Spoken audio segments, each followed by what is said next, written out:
What former Disney star is now a CEO? And what new movie flopped at the box office? Making Kent feel like Hollywood. This is The Blurb.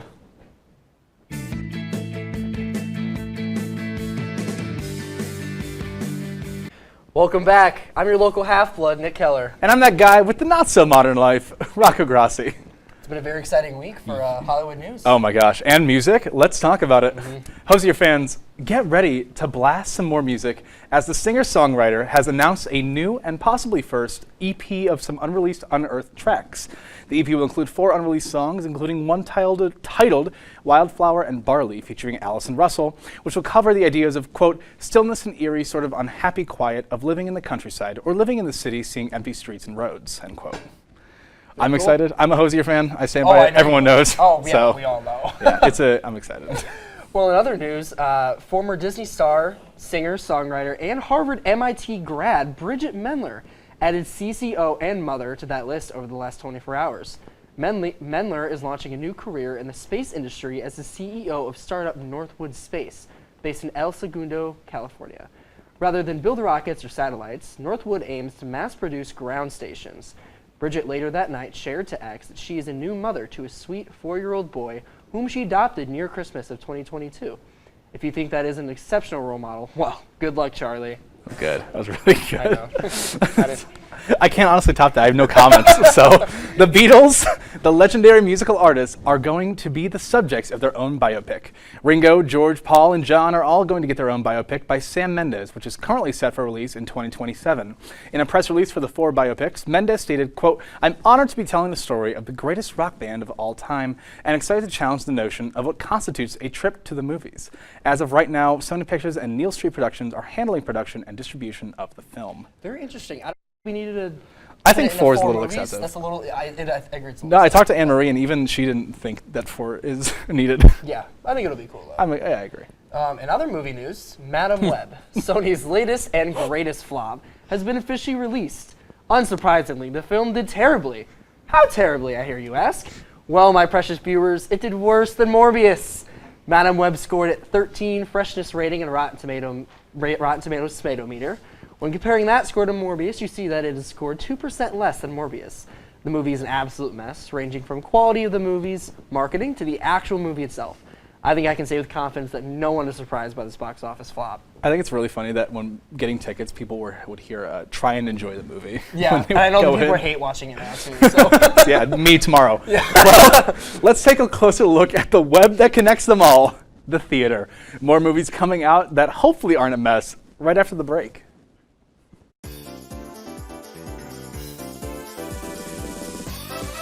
Won't you look at that? It's time for more Behind the Blurb. Now, who do we have behind the blurb this week? Why, our one and only Zach Alt, of course. Hello. How you doing, Colton? Doing good. Yourself? I'm alright. You've now experienced your first 2 official episodes of the Blurb. But let's take it back to before those episodes. Why did you want to join the Blurb? I don't know. I just thought it'd be kind of fun. I remember seeing the descriptions for all of like the TV2 things, and I think the Blurb kind of stood out as being like pop culture stuff, and something I generally enjoy. It's a good time. It's always good and fun times. It's always a fun and good time. You know, like how like every week we always are flexible with like our blocks and how we fleshalize everything. And you know, speaking of blocks, I think if my memory serves me correctly, I think Voice of God wants to ask you something. Hello. What is your ideal block, Zach? That's a great question. Honestly, I don't know. Definitely some kind of talk. The game shows are fun. Don't get me wrong, but I like just the conversations a little bit more. Exactly. Probably something like, I don't know, something to do with maybe new movies coming out. Because I'm a big fan. Like I know we got Deadpool 3 or Deadpool and Wolverine coming out soon. I can't wait for it. So like there's just a bunch of new stuff, and I think that'd be fun to talk about. You know what they say? No sleep till Brooklyn. All right. Fist bump it. All right.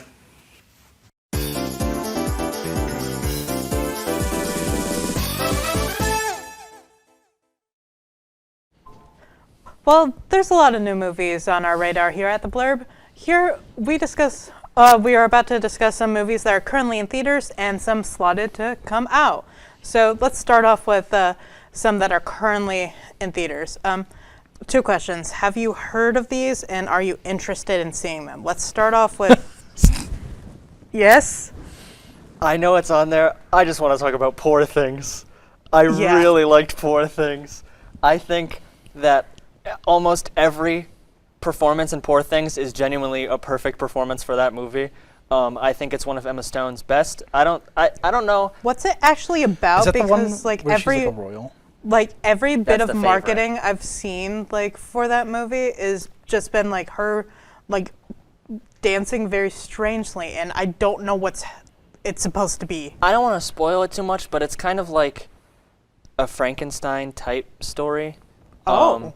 And it's also like kind of steampunk. It's really good. I think it's Mark Ruffalo's best performance in a long time. And if you read interviews with him or Robert Downey Jr., I think it's really good that these great actors are leaving the MCU and actually being able to do like more artistic films. That's fair. Yeah. I'm glad you mentioned Frankenstein because I would like to bring up Lisa Frankenstein. You read my Which- mind, Rocco. Right? You read my Ah, mind. you get it. I have yet to watch. Is it out? It's out. It's out. It is out. Okay. I've yet to actually watch it. I've seen the promotionals on TikTok. I wanna see it, yeah. But I really do want to see it. I'm very excited for it. I've seen people like saying that this is basically like akin to like a cult classic like Heathers already, Mm-hmm. and so like that makes me just want to go see it more. Like it's supposed to be very just out there, and I really like out there movies, and like it's they really like lean into like the camp of it too. from what I Yeah, heard. that's the thing. I like from all the things I've seen, which is like 3 promotional TikToks. They've all been really funny. Like they're really Yeah. catching my eye. It's not just like I'm scrolling through. It's like I stop for a second and I'm like actually interested in it.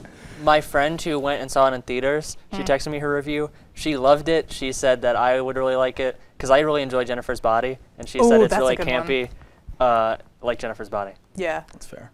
I do want to also mention One Love with Bob Marley. Yeah. I'm so excited for that. It's because I know there's Yeah, it's out. It came out in February or the 14th, right? Didn't it come out Valentine's Day? I think so. Like it's been out for a little bit, and I really like wanted to see it because like, yeah, I don't know too much about Bob Marley, but I know enough, and I just Yeah. love the biopics. And from what I remember, I believe his son was directing it, or Yeah. just like working really closely with it. yeah, so that And- adds the added like. Also the soundtrack. They were rolling out the soundtrack before it came out with like Daniel Caesar and Casey Musgraves, and it was a phenomenal sound. So I'm for sure gonna check that out.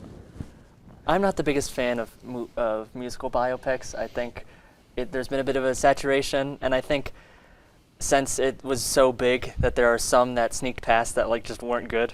Like Yeah. I really didn't like the Queen one, the Freddie that's Mercury true. one. And I think Rocket Man was pretty good. Mm-hmm. Like, but I think that we should try and take a break from the musical biopics. That's yeah. I'm sorry. I personally loved Bohemian Rhapsody as a Queen fan. They got a lot of it right, but there were also some sensationalized bits. But I mean that's how a lot Yeah, of those are gonna but- be. the one thing like music biopic that like I am kind of wary about is the Amy Winehouse one that's coming out because it's very hard to do her story right. It could very easily turn to like I think it was a Marilyn Monroe situation. Yeah. With, Oh my gosh, I hated that one. because it was very Blonde. like self-centered in what the idea of and like these like overarching themes were, and it's just it wasn't focusing on who Yeah. she was. And Blonde wasn't even a biopic. It was technically fiction. Really? But they didn't really promote that. They promoted it as if it was a biopic, but they like made up like a bunch of stuff. They made up like her like having like an affair scene with like 4 people. Like there was a throuple for some reason. I'm like, what am I watching? yeah. But anyway, we got a little off topic there, but I mean, it's the Blurb. We tend to get off topic. So, what other like new movies that are like out that you've seen like promo for? Like, I've heard a lot about I was Argyle. gonna say Argyle was one that I've seen a lot of. Ooh, that laugh did not sound promising. What do you have to say about Argyle? I don't know. I try. I'm trying not to be a hater as of recently, because a lot of people say I'm a hater too much, but Argyle does not look good.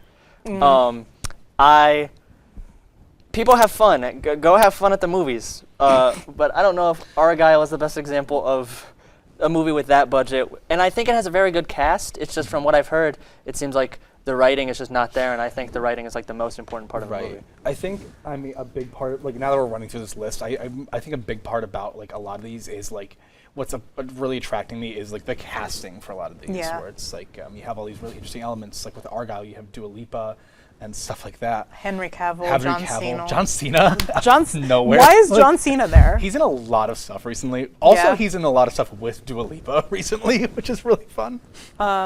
Oh, he's in that new movie that's going to come out. I saw the trailer where it's Zac Efron and like 2 other guys, and they're buddies from high school who like kept making up a friend to avoid things, and then they needed to make him a reality, so they hired John Cena as like an actor to pretend to be the friend. Of course they did. It seems really Is that funny. the one where he's in the dress? Yeah. Oh, He's in like a that's schoolgirl exciting. outfit, and it's really funny. Wow. I'm excited for that one. Did anyone watch Wish? No. I have not. I heard a lot about the plot of it. It's a movie that exists. Since the hate trains kind of died down, I feel like I've talked to a good amount of people who have actually like enjoyed the movie, and like not from like an animating perspective, but like story-wise, it's not awful. It's all right. They've done better. But yeah, they've done better. I agree. Speaking of doing better, Turning Red. It's do coming wanna- back to the theaters. That Soul, Turning Red, and Luca are all making their theater debuts. That's awesome. I didn't know that. Because they came out during COVID, they never had a proper theater release. So doing like a feature a month, I believe we're on to Turning Red at this point, with it being February. But I'm also excited They're all about really good. Luca because the creator of Luca just confirmed that that Luca is gay in the movie, and it's nice to have that like finally confirmed too. Yeah. Can I mention like 2 more movies that are coming out soon? crazy. There's Love, Lies Bleeding, which is with Kristen Stewart. That's a lesbian Yes. movie. I'm really excited for it. It looks amazing. And then also there's Runaway Dolls, which is a new Coen brother movie. It's him and then his lesbian wife. That's real. And it's with the girl who's really good. She's in Poor Things for like 2 scenes, but she's also in other stuff, and she's really good. Real. I mean, yeah. I mean, since we're just rolling with it, let's just continue the movie train with the next block, where we talk about movies that maybe just aren't the best. But, Madam we'll Web. roll with it, because why not? So I figured it out. Why hot dogs come in packages of 10, hot dog buns come in packages of 8. See, the thing is, life doesn't always work out according to plan. So be happy with what you've got, because you can always get a hot dog. Pretty insane quote, right? Well, I love it. Which brings us to our fellow Blurbies, who will die on their lonely hill to profess their unyielding love to movies that are just pretty bad. Wow. That was good, right? That was amazing. You wrote that yourself? No. Oh. It's from a movie Oh. about hot dogs and buns. Sausage Party? No. Mother of the Bride. I wouldn't have known that. I would like to start off on this dying hill and say Twilight is good. And we're entering the lukewarm take of, oh, okay, yeah.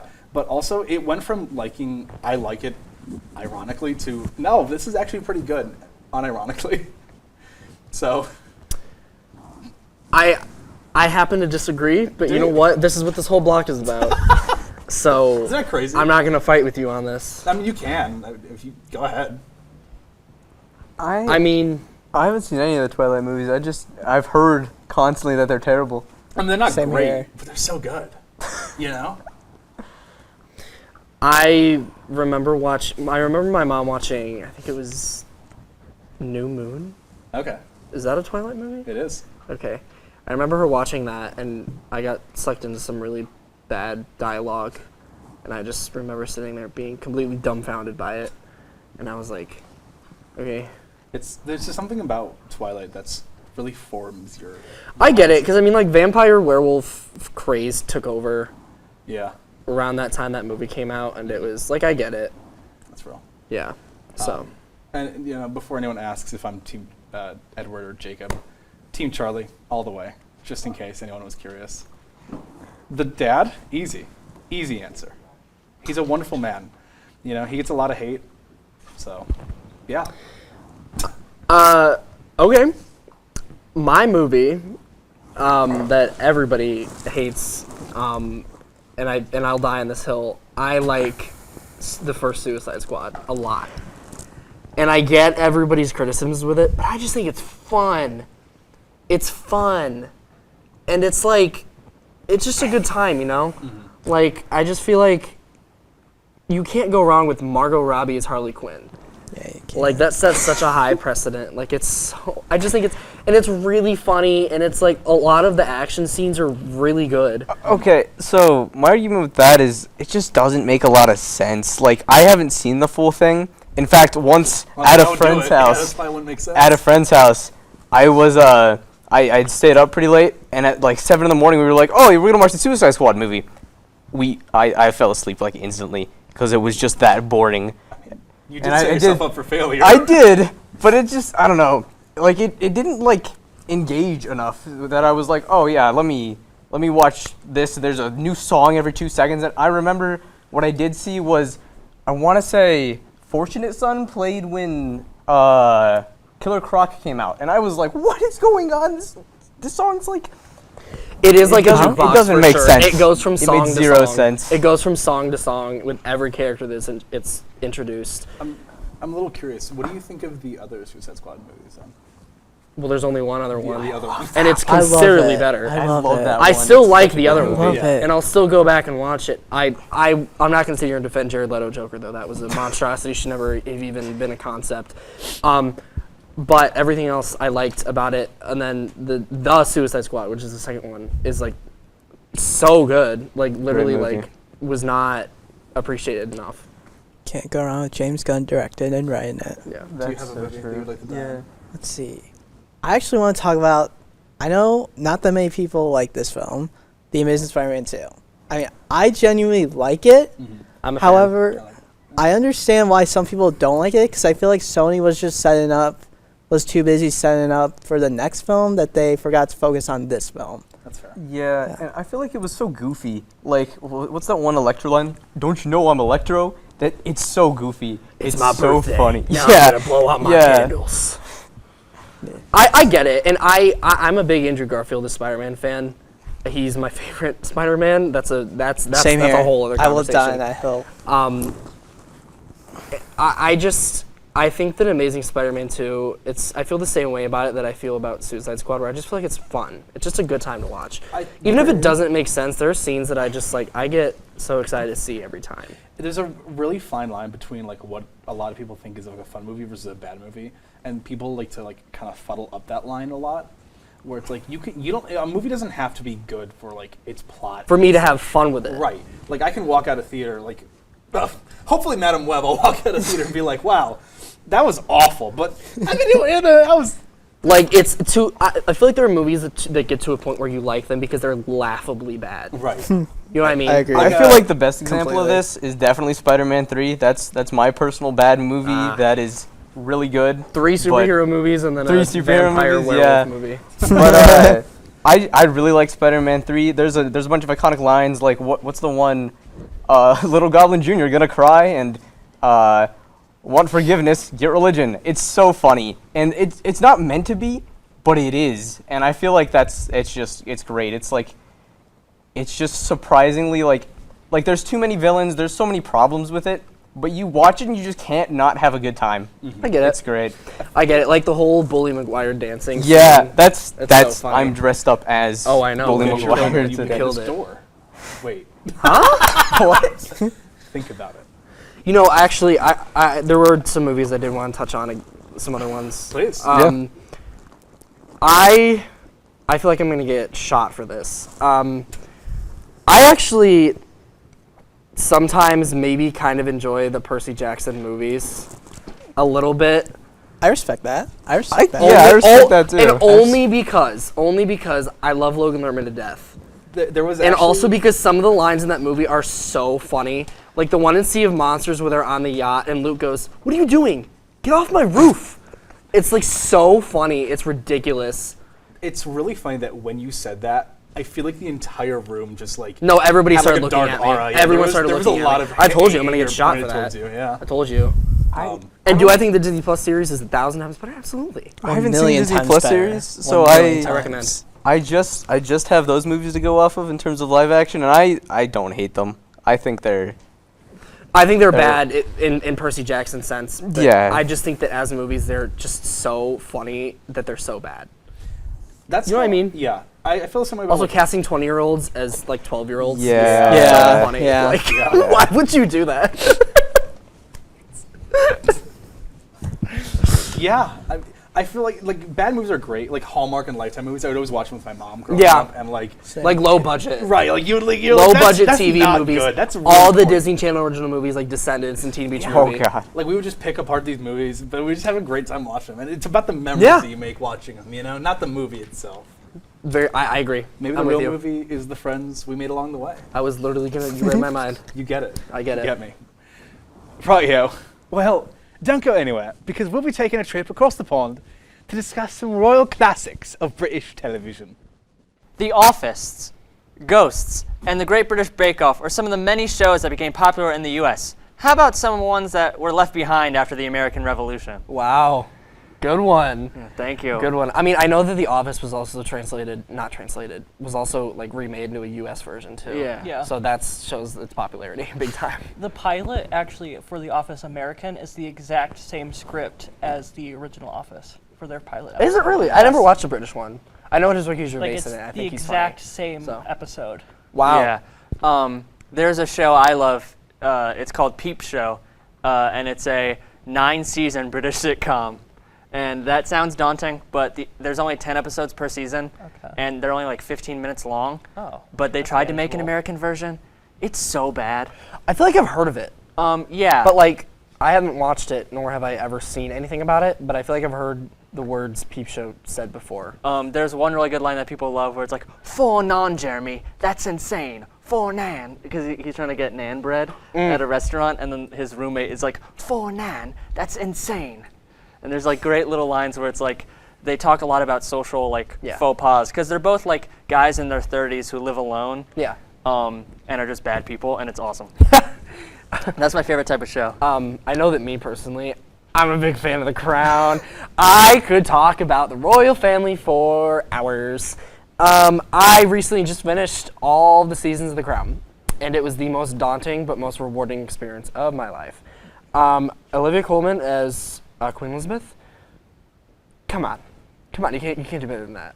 My God. And Diana, all the Diana scenes were so good. Olivia Colman is in like half of the shows I wrote down. I love her. She's great. in She's Peep great. Show. Olivia Colman's great. Her and Heartstopper, lovely. She's in. I want her in Skins, everything. Too. She's in Skins. Is I she forgot. actually? She's like someone's mom in Skins. You're kidding me. Yeah. I love her. She can do anything. But with The Crown, sorry, I'll get off this in a second. I told you I could talk about it forever. One of my favorite scenes is the part where Charles and Diana are arguing about the whole affair thing, and he goes, morning, noon, and night, I care about her. And it's so funny because he's so whiny about it because it's like, you're the one that cheated. Yeah. What are you talking about? Anyway. Britain is also known for their great competition shows. And Sammy, you like Taskmaster, right? Taskmaster, greatest game show ever. Okay. I don't know if it's the newest season, but there was like a season that was out recently that I like binge watched the entire thing. And like it was like I had never watched Taskmaster before, and I saw like one clip on TikTok, and I was like, this is the greatest show I think I've ever seen. And so I literally watched every single episode of that season. Jenny's shaking her head at me. But Taskmaster, just a great show. I forget the person's name, but like the person who I wanted to won the last season. I was like, wow, I was rooting for you the whole time, even though you had already won at this point. There's a really great New Zealand version. I don't know if you've ever seen the New Zealand version, but it's really good. Not. I heard that they also tried to bring it over to America, but It did not work. Yeah, typically as Americans do, we ruin everything we touch. And I know someone who was on Taskmaster. I can't remember his name, but he's really good in Ghosts. And Ghosts did get a UK version, but And a U.S. version. oh yeah, a US version. But Yeah. the UK version is so much better because especially the UK history is so much longer. They're able to get through a lot more decades, and you just get to see like the differences in time so much. Yeah. And I also, have you guys seen Fleabag? I love Fleabag I've so not much. seen Fleabag, but my sisters are obsessed, so I know quite It's a lot. really good, so good. That's like I feel like that's like you have to watch Fleabag at some Did you know point. it's based off a one-woman show? I did know that actually, yeah. But only season 1. Phoebe Waller-Bridge in that show. She also wrote Crashing, which is a one-season sitcom she was in, which is really good, and that's on Netflix. I'll And have to check then- that out. I like her. What's Yeah. the? Oh, Andrew Scott. He was in Fleabag too. He's Yeah. great. I love him. He's also in Sherlock. That I know got he is. popular, but Yeah, Sherlock was I love Sherlock. The I had a BBC little- Sherlock was phenomenal. Like, No, it was it so good. ended kind of iffy, but like up to like season 4, episode 2, it was great. I'll never forget how like every episode in Sherlock was like an hour and a half. Real. Yeah. Takes like 8 years between seasons, but when you got the season, it was like watching 3 different movies. Yeah. oh yeah, Olivia Colman is also in Fleabag. I kind of because she's the stepmom. is. And then also Olivia Colman is in a drama with David Tennant called Broadchurch, and it's really good. Thanks, Mom, for showing me that show. Broadchurch is like a detective mystery, and season 1 it's all about solving the mystery, and then I think season 2 is more about the court stuff after. And Phoebe Waller-Bridge is in season 2, but season 1 and 2 the main characters are Olivia Colman and David Tennant, and they give amazing performances. David Tennant's great. David Tennant. I love that Speaking of David Tennant, Doctor Who Yeah. was wildly popularized in the U.S. That was never like UK to US transition or anything Yeah. like that. No, I think it they kind did. of just is its own thing, and it exists, as something that the US, like the Americans, just love. I haven't watched a lot of Doctor Who, but I like it. I did watch some episodes where Matt Smith was Doctor Who. I have recently rewatched Doctor Who. It is aged less well than I would have hoped as a 13-year-old, but it is still a great show. The Jodie Whittaker seasons were bad, but she was a great doctor. She had great writing. Not great. She had terrible writing. She was a great doctor. But then like the new I think it was the 50th anniversary specials that just came out. Fantastic as well. I loved the return of David Tennant. Yeah. I loved Yeah. the new Doctor. I'm really excited for Ncuti Gatwa. I was just gonna say that. He was so good in his episode. I'm really excited for him. And one more British show I want to talk about is the IT Crowd. Now, I've heard of there this. is some controversy, and there is one transphobic episode, which does not age well at all. And the guy who made it is like bad, really bad on Twitter, especially. But the rest of the show is really funny. It's about these 2 guys who are like nerds who work in the IT crowd in a giant business that's like so big they don't even know what they do. And then a woman lies about knowing everything about IT and becomes their boss. So then it's kind of like a screwball comedy of them working in this giant business. And Yeah, having, I've like, heard of this. new I think it was on friends. Netflix for a while, and Yeah. I wanted to give it a watch, but I never Oh, did. okay. It's really good, and I would recommend that. Do you have any last thoughts, Sammy? Watch Kunk on Earth. Kunk on Earth. I love Kunk on Earth. We don't have time, but Very Kunk on funny. Earth. Yeah, Kunk on Earth is a trip, It's but so it was good. so funny. Another eccentric British man who made it big in the US is the goofy, wacky John Oliver, also really good in Community. What crazy stunts has he pulled? We'll see it in the next break. Welcome, welcome, welcome to Last Game Show of the Night. I'm your host, Sammy Brinkoff. Today we are having a game show going through many different John Oliver bits and guessing if they're real or fake. Are we ready? Heck yeah. I know believe so. nothing about John Oliver, so That is the I know point. intermediate John Oliver. this is truly a 50-50 for me. Okay. Great. John Oliver started a religion called Our Lady of Perpetual Exemption. Okay.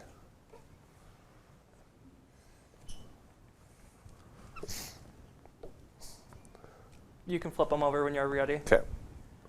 This is true. Let's go. Yes. Basically, he did an episode on televangelists, I believe, and he started a religion about it.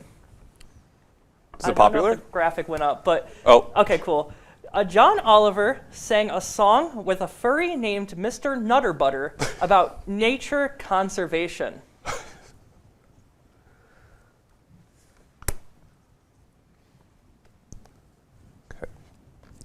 Reveal. Yep. This is indeed false. Mm. So that's 2 points for everyone total. Let's go. Third question. John Oliver embarked on a quest for the Holy Grail after many references to the Grail during an episode on Catholic Church corruption. So like the Holy Grail? The Holy Grail. Okay. I don't. I'm gonna say. Reveal. This one is false. Let's go. So that's a point for Anthony. I'm so good at 50-50s, guys. Question number 4.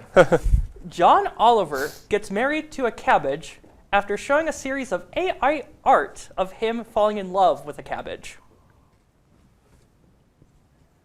But why a cabbage of all things? But My question is answered. Reveal. This one is true. yes.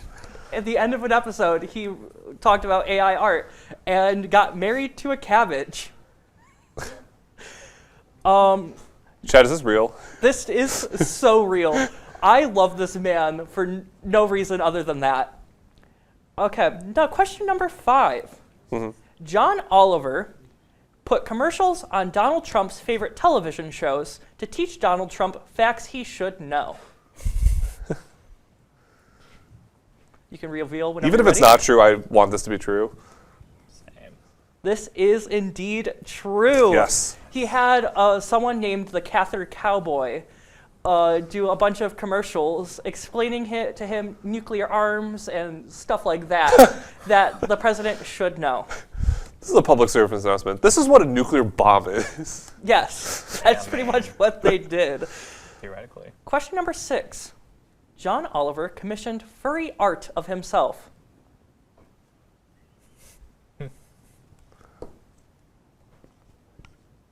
Oh, look, are you looking at my answers? No. Okay. Reveal whenever you're ready. Joe, I cannot see that. That is indeed true. Yes, dude. The image is so bad. It is Oh! it is the greatest thing on the planet. But yeah, he commissioned that of himself. Next question. John Oliver sang a song about slap suits called Eat Shit Bob.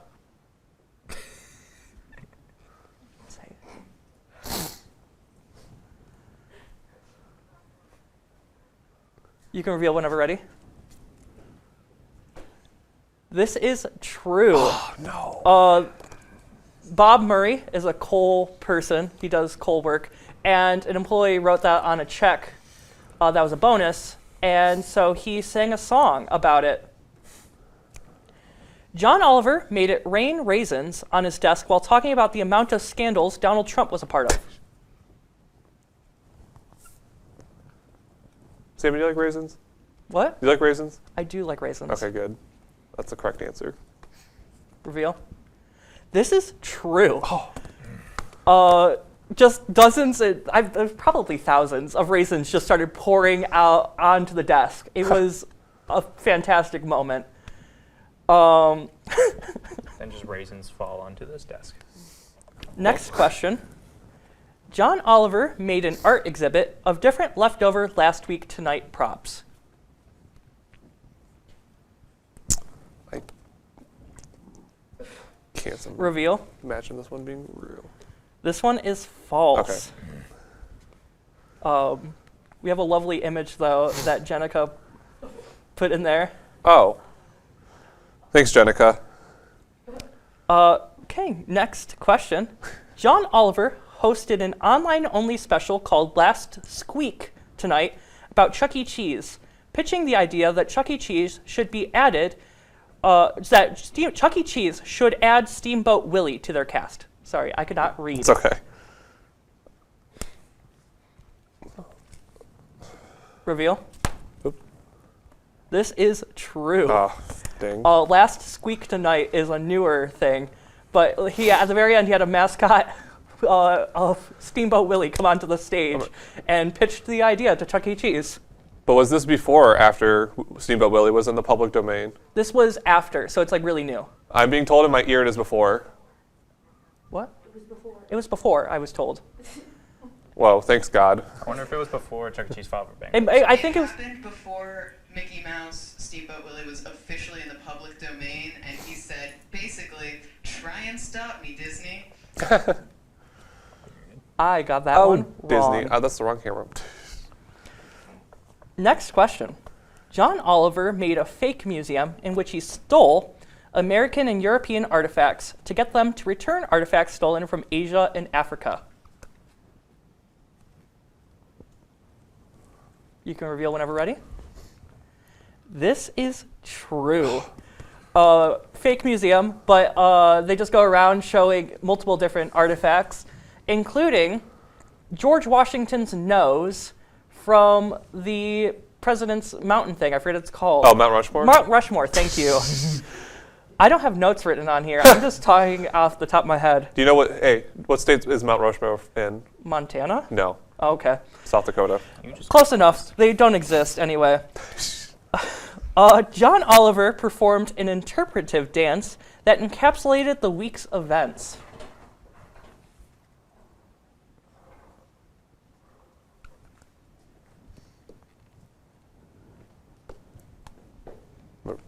Reveal. This is false. Yay. He did not do that. Next, we got John Oliver had Weir Al Yankovic perform a polka asking North Korea to not nuke us. Oh, dude. Reveal. This is true. Yes. It is a great song, by the way. I listen to it regularly. I'm pretty sure I remember this. I'm not gonna lie. Phenomenal song. If you haven't listened to it, give it a listen. But yeah. Next, we got John Oliver fired a potato cannon at a giant target that was adorned with the faces of politicians while shouting about their incompetence.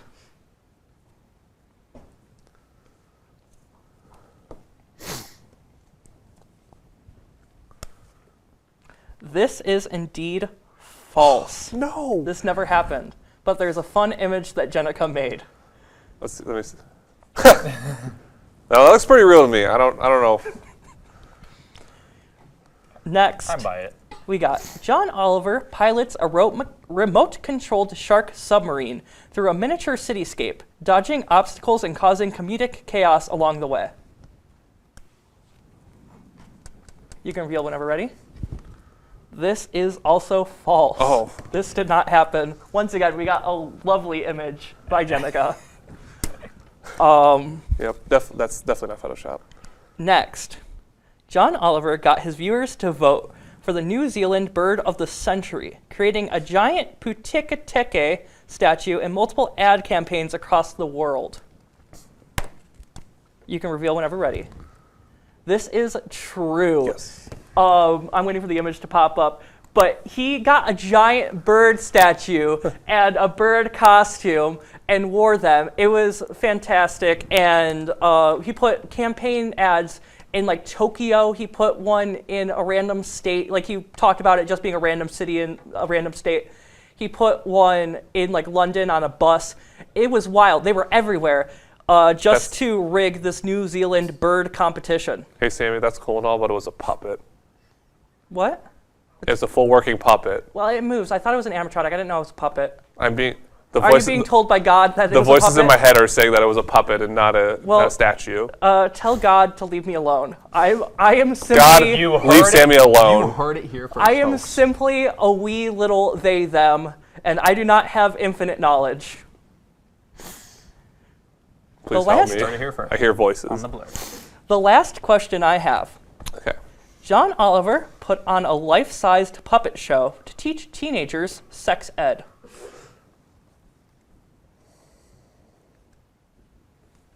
You can reveal whenever you're ready. Okay. This is false. Yes. He did have performing puppets that he sang a song with, but did not sing a song about sex ed. Who won, Sammy? I do not have a score. I wasn't keeping score. Joe, did we tie?